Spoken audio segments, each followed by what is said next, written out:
Hey you guys, SEK the Homesteader here. All right, you guys, I hope everyone is doing well, and I hope everyone is transitioning out of their summer garden into their fall garden.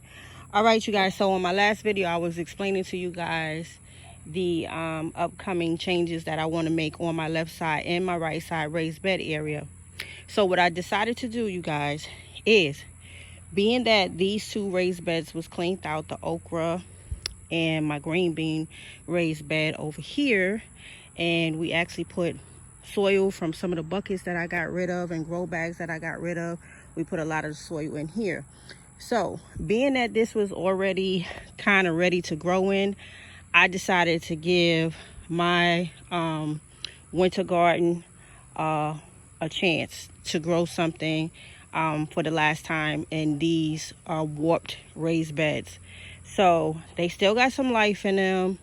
So I decided to grow some cabbages, the China Express, the Charleston Wakefield, and the Spring Crisp over in this area. And over in this area, I sowed some collards, some thousand heads, some Bates collards, and some old Tokyo. It's a form of a collard green, like an Asian collard green.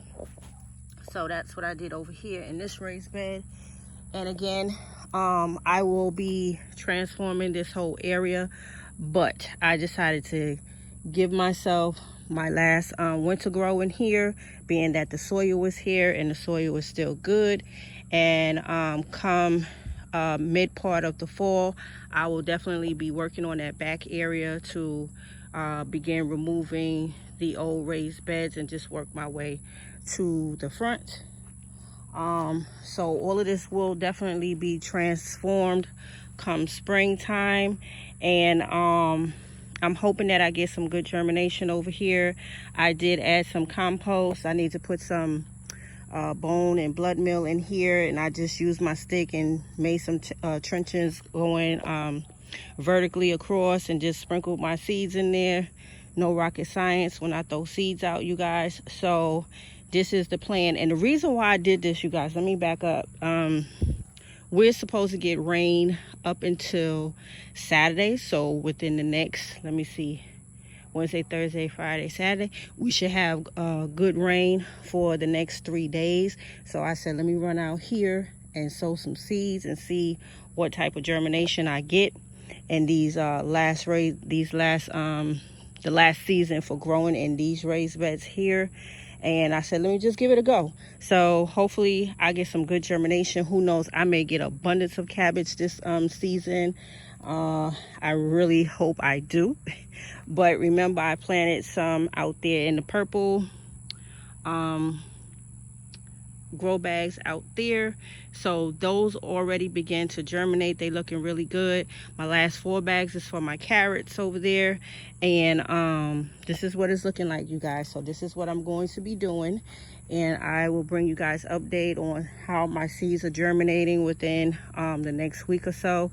So hopefully by next week I have some good germination out here, because we're still in the, I would say, mid-early 80s.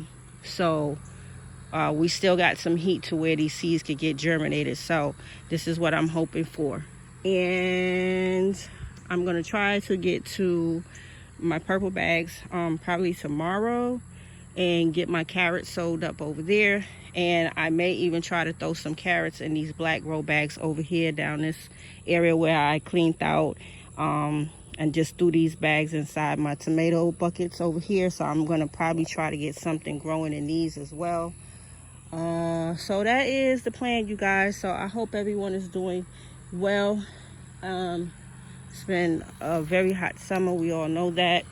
Everyone has been busy. I hope everyone is still prepping and doing their shopping and stacking up. We are going into canning season. I've definitely been stacking up on my canning goods, and I'm looking forward to canning this season. A lot of different meats this year. So I'm excited about the canning season that is approaching us. All right, you guys. So this is SEK the Homesteader. Thank you for tuning in. I will see you guys on the next video. Peace.